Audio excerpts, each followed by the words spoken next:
Hello, everyone. This is Fabio, and welcome to Blockchain Beats, where we discuss the intersection of everything music and NFTs.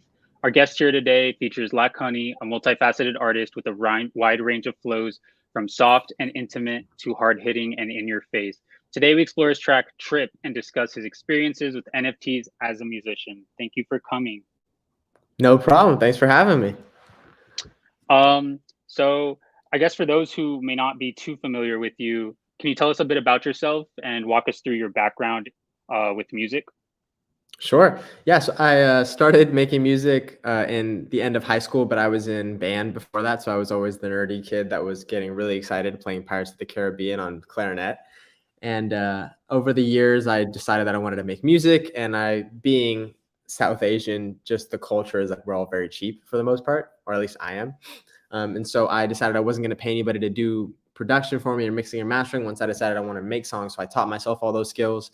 And I'm at a point now where I've released 100 songs or so. And I'm like very much like active and prolific in like the Web2 space. As far as Web3, I got here about 2 or 3 months ago and have been connecting and experimenting and having a lot of fun. When did you like really realize that you wanted to do music? You know, you said you played the clarinet. Did you do any other instruments as well? No, actually, I was pretty much fully just a band nerd, and I don't really play any instruments anymore, and I haven't for a long time. I decided that I wanted to make music senior year of high school when I didn't get into the college that I wanted to get into, and I was a moment of like extreme emotional turmoil for me because I like being like the child of immigrants, there's this huge pressure to go to a prestigious school. So when I didn't get into my first choice school, I'll set the scene for you. I was there on the phone with my best friend, like, you got to come over to my house. I just got the email that my decision letter came in. So it was me, my best friend who I may drive, my dad, my mom, my stepmom, my grandparents, my dog, my brother, everybody's in the room, and they watch me open this letter thinking that I'm going to get in, and like everything that we've done, sacrificed for the last like 25 years or 30 years, I guess, is come to fruition, and then it didn't. And so that moment I felt like I had let them down and let myself down, and kind of was definitely lost, as much as you can be in high school. And so that moment, it kind of spurred me to create my first song, and it's been all gravy ever since, pretty much. Wow. Yeah, especially as a I don't know, were you a first generation college student? Because for me, I was a first generation college student, and there's a lot of pressure that comes with like attending college and just all those expectations. Yeah, no, there's definitely a lot of expectations. And I wasn't first generation, I was second generation. But the school that I ended up going to, Vanderbilt, was definitely like the best school of anybody in my family. So there was still like a new frontier being reached through me, just like kind of doing my process throughout the college admission stuff. Right. Okay. Who would you say are some of your major influences in music? And this can be like artists, or just like, you know, maybe you like to walk through the park or something. I would say day-to-day life. I'm really like autobiographical and literal in a lot of the music. So I definitely have moments where I'm more metaphorical, but a lot of it is what I'm going through in life. I think family is a huge inspiration for me. I didn't realize this until I started typing up a lot of my lyrics recently, but I write a lot about my relationship with my parents and my brother, and kind of the ups and downs of all those things and what that's led me to in life just through those relationships. So I'd say those are like honestly my primary motivation through music.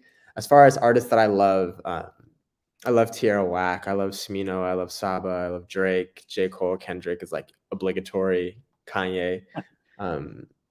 Yeah, it's all like alt hip hop type stuff, but I love indie stuff as well. I have one of my friends, Shrimp, is like this incredible artist who has one of my favorite songs of all time. So I'm definitely all over the place. You're speaking my language. I listen to every single artist that you mentioned. Sweet. When it comes to your creative process, do you know, I mean, there's many ways to create a song. What would your process typically look like? It's funny. I literally just exported a new song that I started this morning. The process essentially is I will produce the beat, And then I do a few takes of random melodies and kind of mumble ideas and find the ones that I like and start telling the song from there. So it's usually pretty fluid. It's pretty quick. I tried not to overthink stuff for the most part. But sometimes some songs want to take a little bit more time, but my favorite are always the ones that kind of flow instantly. I feel like the best beats and the best music that I've made have always been the ones that I did in like 30 minutes without really putting much effort Exactly. into it. And Exactly. those ones somehow It's ended just the up being the feelings best ones. there. The feelings there. Yeah, the feeling is definitely there. Moving on to the drop, specifically Trip. Boom, boom, boom, Um, boom, boom. Moving on. can you explain to us what this song is about? I mean, I have it up on the screen with this whole description, talking about it's essentially a journal entry about you deciding to pursue music full time and describing your experiences from a South Asian household. Yeah. Sure. So essentially, I graduated college during the pandemic, just at the top of it. And I spent the majority of 2020 learning how to fly planes. And that was kind of my full-time pursuit after school. I came to a point where I was about to be qualified. I was qualified to get a pilot job. And I decided that that was not what I wanted to do with my life. And so I was like, listen, guys, and talking to my family, being like, I want to take a year to work on music full time. But the process of coming to that decision was documented through Trip. So the first verse I wrote as I was building up the courage to tell my family that.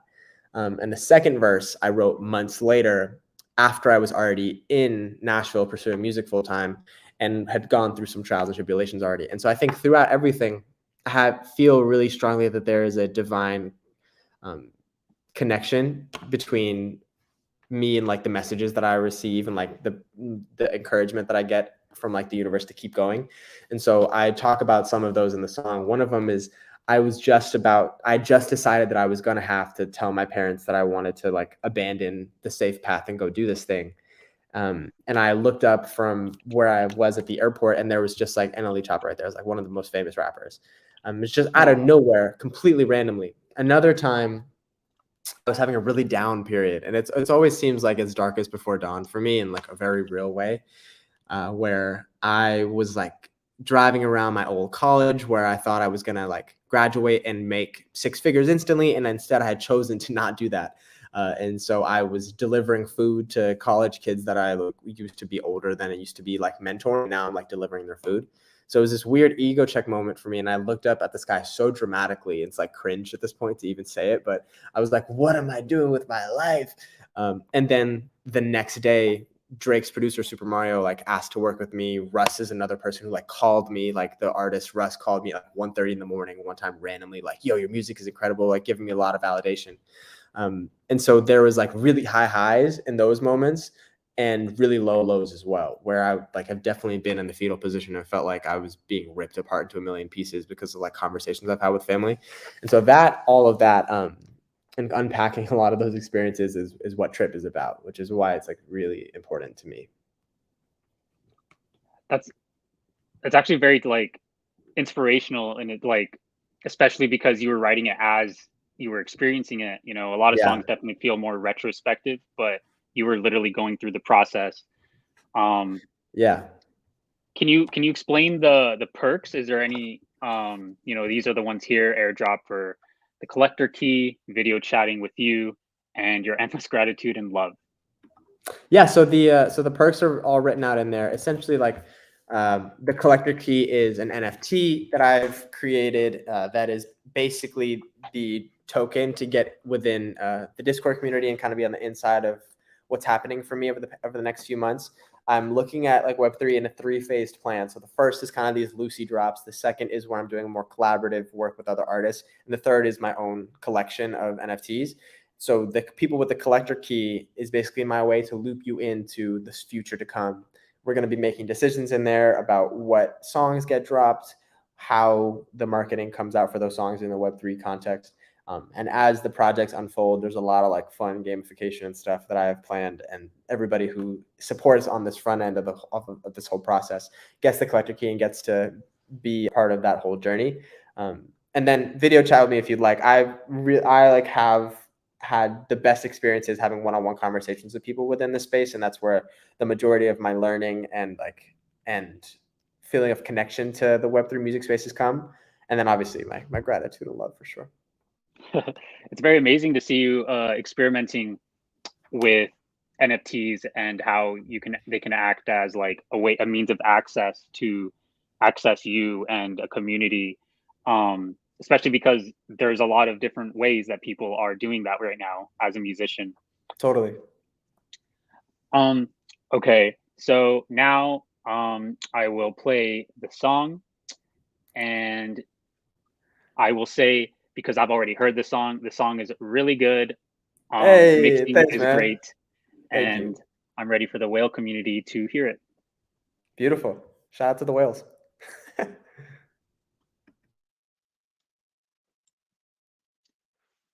I can't hear it. Oh no. Alrighty.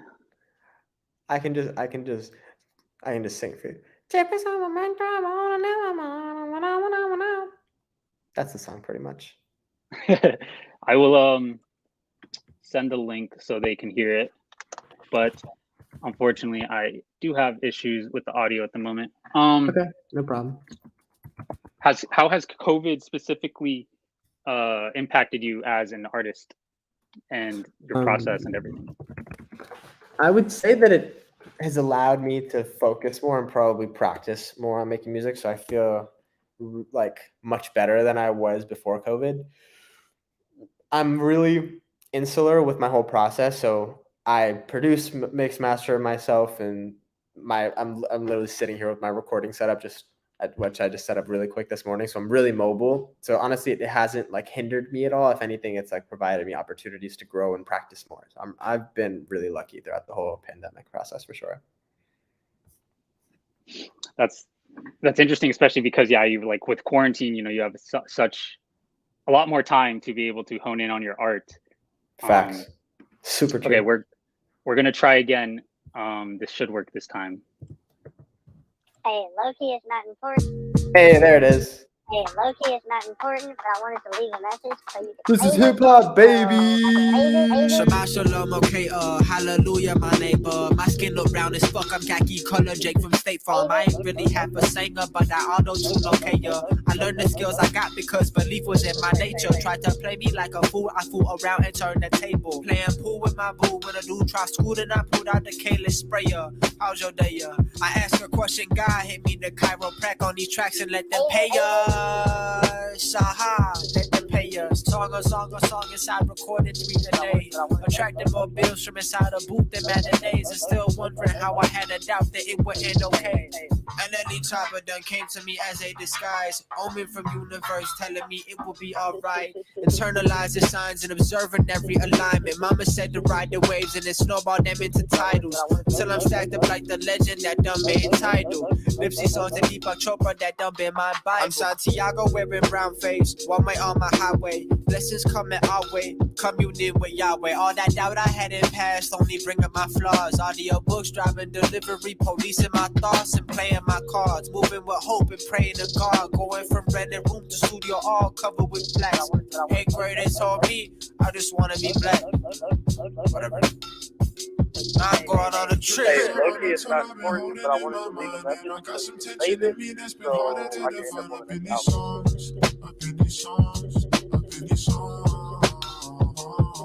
I'm getting signs from God. He sent rushes to gas me up. I know he's on my side. I see demons that's out here lurking. Let them throw they fire. All I really came here to do was live my highest life. Graduated the top 15 school. My friends got their jobs. I was more down to follow my heart. Now my dad pissed as fuck. Told me to go get some art.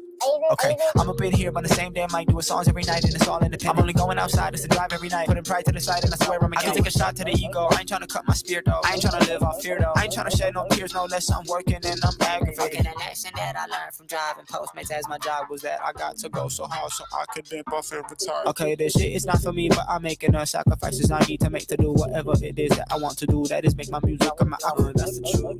Yeah, that's the truth. That's a good couple. Okay, that's the truth. That's the truth. It's on my mental, I've been holding in my mind, and I got some tension in me that's been harder to define.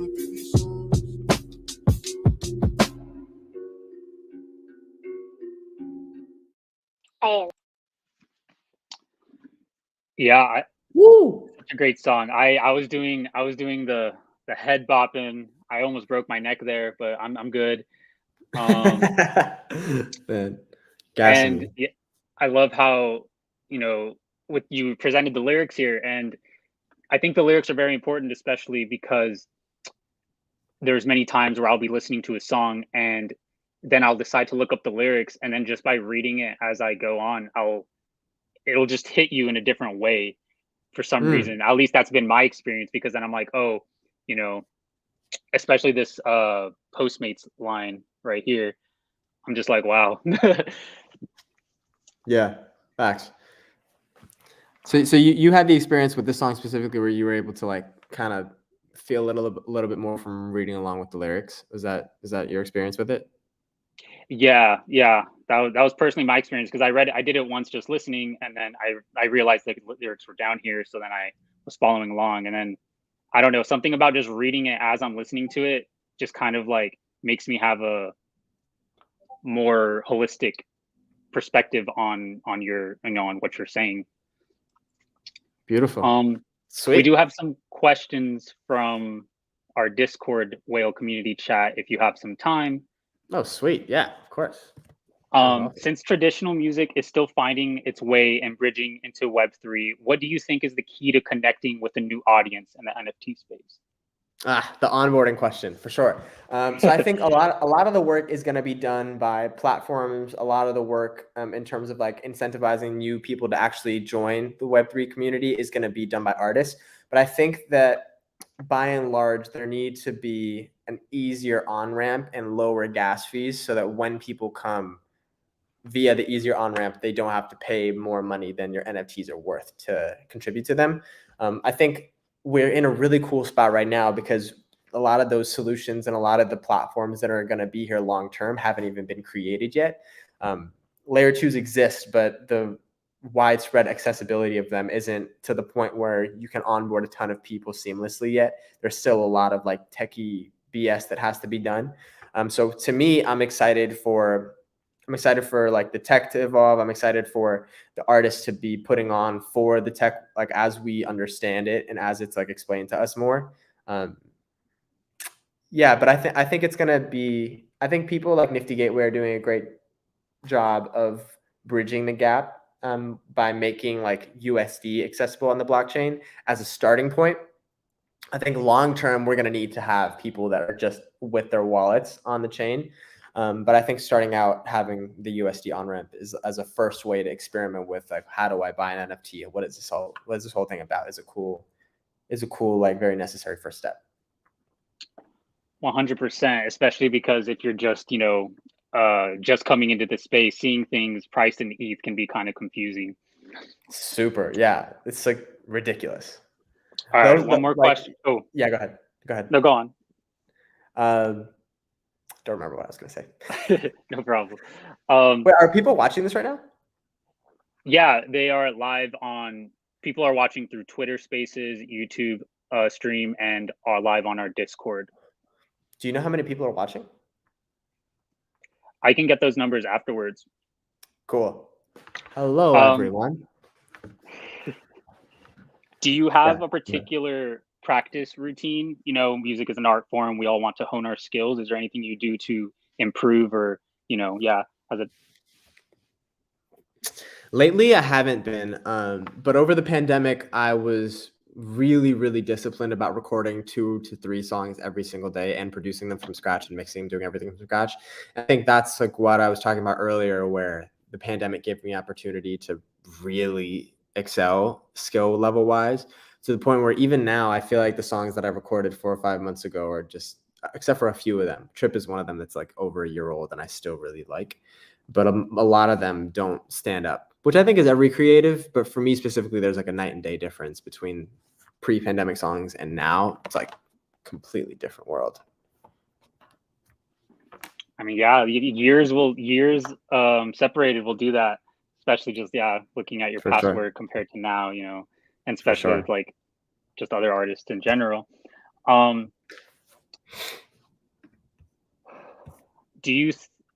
was the feeling you had about when you were making that decision to jump full time into music, what did you feel in that moment? Scared, so scared, shitless, like absolutely shitting my pants. There's this like really weird internal dialogue on failure that happens like as a South Asian kid specifically, where you obviously have the pressure externally from like the immigrant tiger parents. They're like, okay, you have to get a job. Great. But internally, for me specifically, and like a lot of kids, there's like when you're younger, you have that mentality drilled into you so much that you start to internalize it on yourself, where me not doing the traditional job was something that I was beating myself up for, even though I was the one that was making the decision not to. And so it felt like almost like I was against myself for a lot of this journey. I don't think it's a bad thing necessarily to crave stability, because that's all it is at the end of the day, is like stability and moving the family forward from like a socioeconomic standpoint.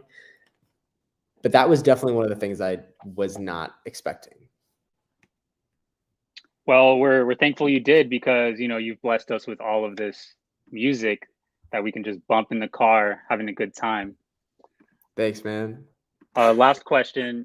What's next for you? Do you have any metaverse live performances or other types of things in the works? Yes. So like I said, there's 3 different phases of how I'm planning to come at this Web3 thing. As an artist, I am doing another catalog drop soon. I'll probably do it after ETH Denver settles down. Do a few more drops. Then we're doing a collaborative EP among like a bunch of artists in the Web3 space that I'm excited to keep working on and keep showing music for. I just was cutting a song for it earlier this morning. And then all of that is going to be kind of leading up to me doing the Sweets 2 NFT collection. Sweets 2 is an album that I created with one of Drake's very close producers named Super Mario. He did What's Next for Drake, Ice Melts, Blue Tint, etc. And he's a good friend of mine. And so we have this project called Sweets 2 that tells the story of my year in music full time and kind of dissects a lot of the things that I'm talking about now in like a musical cool context. It's dope because all the songs are 30 seconds long. It's unreleased also. So you have Sweets 1 pulled up. This is unreleased music. I'll shoot it over to you if you're interested in listening to it. But yeah, the goal is to have an NFT collection that pays for the visuals for that project. So that's the goal. Oh, well, that's exciting. I can't wait for those songs to be released. I will definitely be there when they do.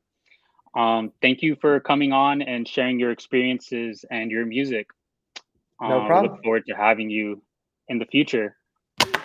No problem. Thanks for having me, man. All right. Thank you, everyone, for joining.